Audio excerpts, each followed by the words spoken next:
हनुमान जी जानकी जी से कहते हैं, मातु मोही दीजे कछु चीन्हा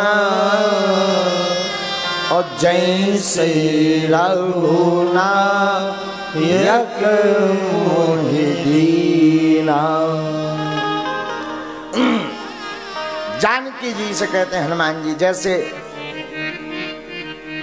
रघुनाथ जी ने हमें पहचान दी, आप भी हमें कोई पहचान दीजिए ताकि हम पार हो सकें। और पार होने के लिए एक ही उपाय, एक बात है, बुरा मत मानना। हनुमान जी से भी हमारी प्रार्थना है और राम जी से भी हमारी प्रार्थना है कि प्रभु तो सबका कल्याण करते। जैसे राम जी की जानकी जी की सुध लेने के लिए हनुमान जी लंका आए, हम चाहते हैं कि ये शरीर रूपी लंका में हमारे हृदय में भी राम जी के दूत हनुमान जी सुध लेने आए। ये तन भी लंका है और इस तन में ये आत्मा जानकी है और इस लंका रूपी तन में लंका निश्चर निकर निवासा। जिस प्रकार लंका में निशाचरों का निवास था, इस तन में भी काम क्रोध लोभ मद मत्सर ईर्षा दंभ द्वेष पाखंड रूपी राक्षसों का निवास है। लेकिन इस लंका रूपी पुरी में अशोक वाटिका के नीचे हमारी आत्मा बैठी, जो परमात्मा का रूप है। यही आत्मा जानकी है, परमात्मा राम जी हैं। और हम कथा के माध्यम से निवेदन करेंगे कि हे बजरंगबली, जैसे जानकी की सुध लेकर के राम जी से जानकी को मिलवाया, उसी प्रकार ये तन रूपी लंका में मन में विराजमान आत्मा रूपी जानकी का मिलन परमात्मा रूपी राम जी से करवाना। और अगर करवाना है आपको तो नित्य आप सुंदरकांड पढ़िए, रामचरितमानस पढ़िए। जैसे प्रभु ने हमें कुछ पहचान दी, आप भी हमें कुछ पहचान दीजिए। आहा, और जानकी जी ने जैसे ही सुना तो चूड़ामणि उतार तब दयावो, चूड़ामणि उतार तब दयावो, चूड़ामणि उतार तब दयावो, चूड़ामणि उतार तब दयावो, हरस समेत पवन सुत लयवो, हरस समेत पवन सुत लयवो। जब माँ जानकी ने अपने हाथों से चूड़ामणि उतार करके दिए, ये वही चूड़ामणि है जो महाराज जनक ने दिए थे। महाराज जनक ने इन चूड़ामणि को तपस्या करके प्राप्त किया था। ये कोई साधारण चूड़ामणि नहीं, दिव्य चूड़ामणि है। इन चूड़ामणि का ऐसा प्रभाव था कि जो स्त्री इस चूड़ामणि को पहने और भले ही 16 श्रृंगार में 8-10 श्रृंगार ना कर पाए, पर चूड़ामणि मात्र पहनने से उसके रूप की सुंदरता बढ़ जाती थी। ये महाराज जनक की तपस्या के प्रभाव थे चूड़ामणि। लेकिन महाराज जनक जानकी जी से बड़ा प्रेम करते। तो जब मां जानकी जी विदा लेती हैं तो महाराज जनक अपने चूड़ामणि उठा करके अपनी तपस्या, अपनी साधना जानकी जी के हाथों पर रख देते। ये वही चूड़ामणि मां जानकी जी ने आज उतार करके हनुमान जी को दिया। एक बात ध्यान रखना, जनक जी विदेह राज, विदेह का मतलब होता जिससे देहाभिमान ना। जनक जी ने तपस्या की तो चूड़ामणि प्राप्त किए, लेकिन जनक जी को पता है तपस्या का फल कोई भक्त अथवा भक्ति ही संभाल सकता है। इसलिए जनक ने अपने पास नहीं रखा। जानकी जी भक्ति रूपी है तो मां जानकी जी को चूड़ामणि दी है। और लंका में भक्ति छिन ना जाए, तपस्या छिन ना जाए, इस भय के कारण जानकी जी ने हनुमान जी के, राम जी के परम भक्त हनुमान को चूड़ामणि दी।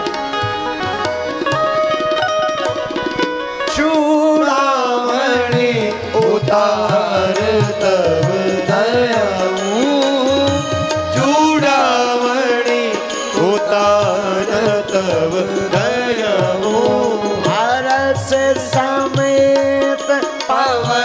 सुत लयो हर्ष समेत पवन सुत लयो। माँ की आंखों में आंसू आ गए जब हनुमान जी जाने लगे। वैसे तो माताएं बड़ी ममतामयी होती हैं और माताओं के लिए हमारे आपके गांव में कहावत है कि मायके का कुत्ता भी बड़ा प्यारा होता है। मायके से कोई आ जाए ना, माताओं को बड़ी प्रसन्नता होती है। और आज जानकी मैया का पूरा परिवार ही मानो याद कर रहा हो, इसलिए राम जी आ नहीं पाए, लक्ष्मण भैया आ नहीं पाए, तो हनुमान जी को भेजा। तो माँ जानकी मैया अपने मायके और अपनी ससुराल दोनों को स्मरण करके हनुमान जी को देखकर, पुत्र रूप में देखकर माँ गदगद हो जाती। और माँ जानकी जाते जाते कहती हैं हनुमान जी से, बेटा कहूं तात अस मोर प्रणाम, कहूं तात अस मोर प्रणाम। सब प्रकार प्रभु पूरण काम, सब प्रकार प्रभु पूरण काम। दीन दयाल बिरद संभारी, दीन दयाल बिरद संभारी। हरहु नाथ मम संकट भारी, हरहु नाथ मम संकट भारी। हरहु नाथ मम संकट भारी, हरहु नाथ मम संकट भारी। दीन दयाल बिरद संभारे, दीन दयाल बिरद संभारी, दीन दयाल बिरद संभारे, बिरद संभारी, दीन दयाल बिरद संभारे। दीन दयाल बिरद संभारी। हरहु नाथ मम संकट भारी, हरहु नाथ मम संकट भारी। दीन दयाल बिरद संभारी, दीन दयाल बिरद संभारी, दयाल बिरद संभारी।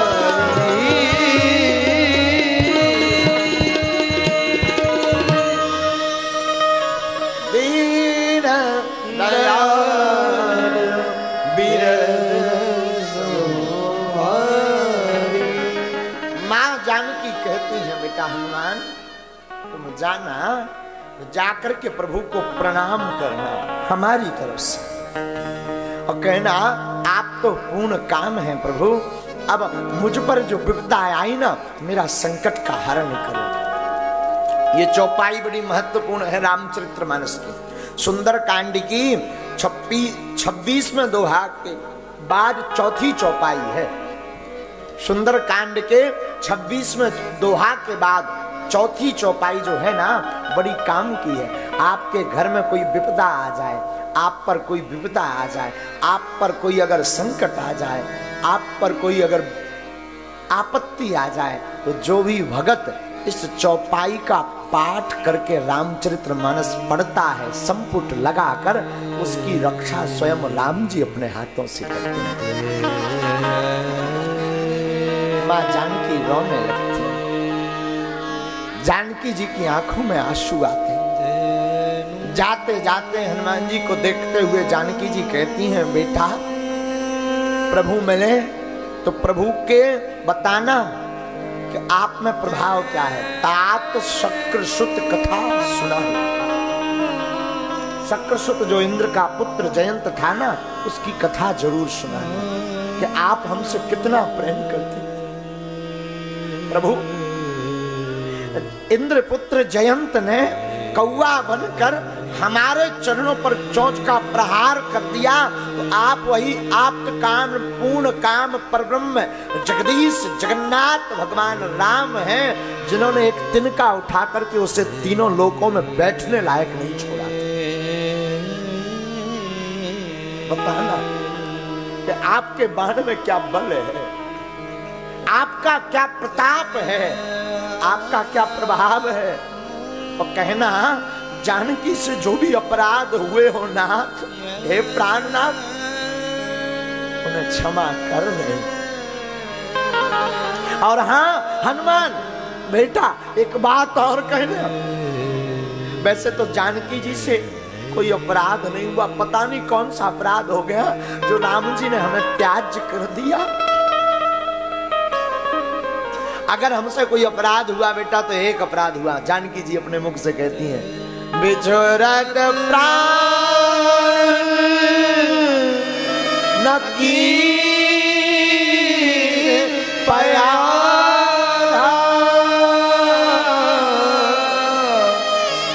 बिछोरत प्राण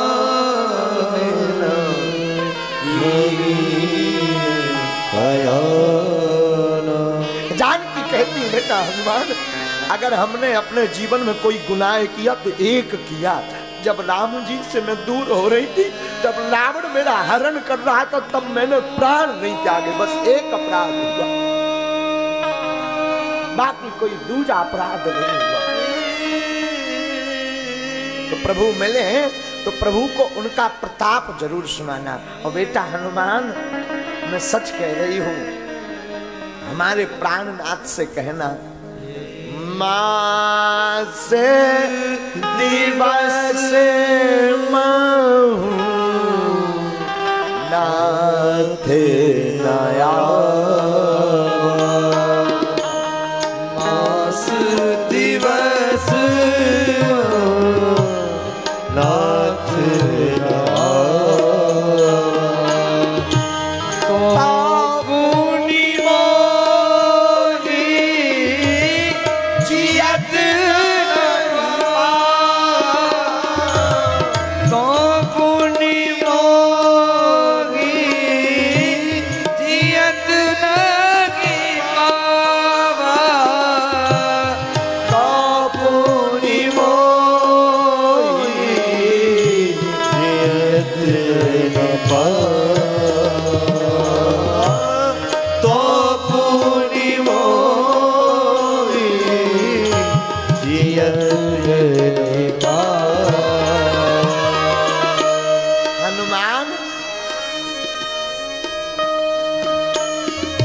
जाना और कह देना, एक महीने में अगर नाथ नहीं आए ना तो राम जी मुझे जीवित नहीं पाएंगे। एक माह के बाद अगर एक दिन भी व्यतीत हुआ, हनुमान जी से जानकी जी कहती, जिस प्रकार भरत जी ने कहा था ना, पामड़ी लेते समय भरत ने कहा था, नाथ भैया अगर 14 बरस से अगर एक भी दिन अतिरिक्त हो गया तो ये भरत प्राण त्याग देगा। उसी प्रकार हनुमान हमारे नाथ से कह देना, एक महीना से अगर एक दिन भी अतिरिक्त हो गया तो ये जानकी प्राण त्याग देगी। मासु दिवस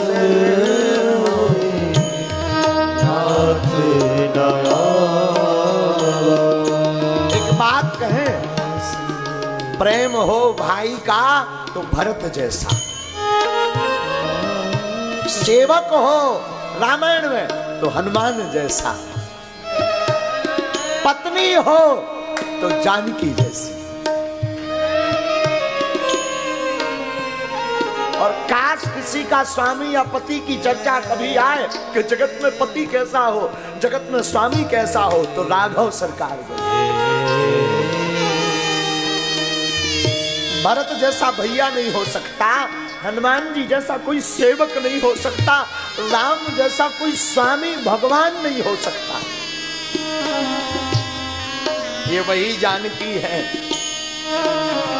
जिनके घर पर भी रजवाड़ा, जिनके ससुराल में भी रजवाड़ा, पर अपने प्राण नाथ के कारण संसार में स्त्रियों को स्त्रियों का महत्व बताने के लिए जानकी जी बन बन भटकी।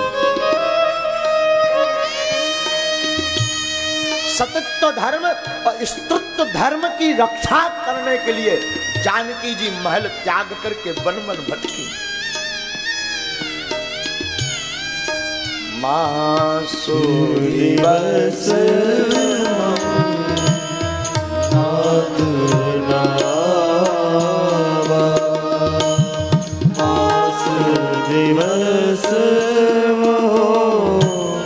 नाथ नाथ। जानकी जी कहती हैं बेटा हनुमान अब बताओ मैं किस कारण से प्राण जीवित रखूं। वो देह किसी काम की नहीं रहती जिसमें प्राण ना हो, वो शरीर किसी काम का नहीं जिसमें प्राण ना हो, वो नदी किसी काम की नहीं जिसमें जल ना हो, और वो पत्नी भी किसी काम की नहीं जिसके जीवन में पति का प्यार ना हो। जैसे नदी में जल के बिना नदी का कोई महत्व नहीं है, जैसे शिष्य का गुरु के बिना कोई महत्व नहीं है, जैसे यजमान का पुरोहित के बिना कोई महत्व नहीं है, उसी प्रकार जानकी कहती है हनुमान एक पत्नी का भी पति के बिना कोई महत्व नहीं है। इसलिए जानकी जी कहते हैं ओ कहो कपि के लाखों प्राण, कहो कपि के लाखों प्राण, तुम तात कहत अब जाना, तुम तात कहत अब जाना, मासो दिवस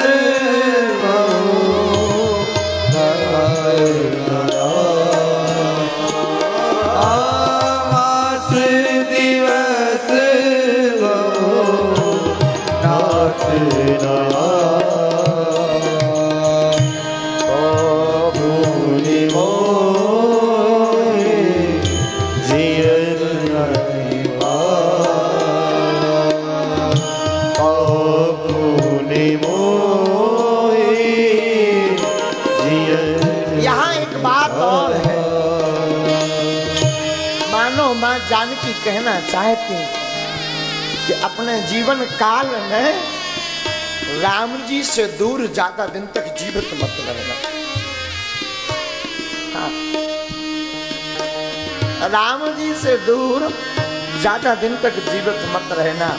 वो हृदय किसी काम का नहीं जिसके हृदय में प्रभु की भक्ति राम जी के लिए स्थान ना हो। इसलिए जानकी जी कहती हैं अगर 1 महीने में राम नहीं आए, हमारे प्राणनाथ नहीं आए, हमारे नाथ नहीं आए ना, तो मैं प्राण त्याग दूंगी।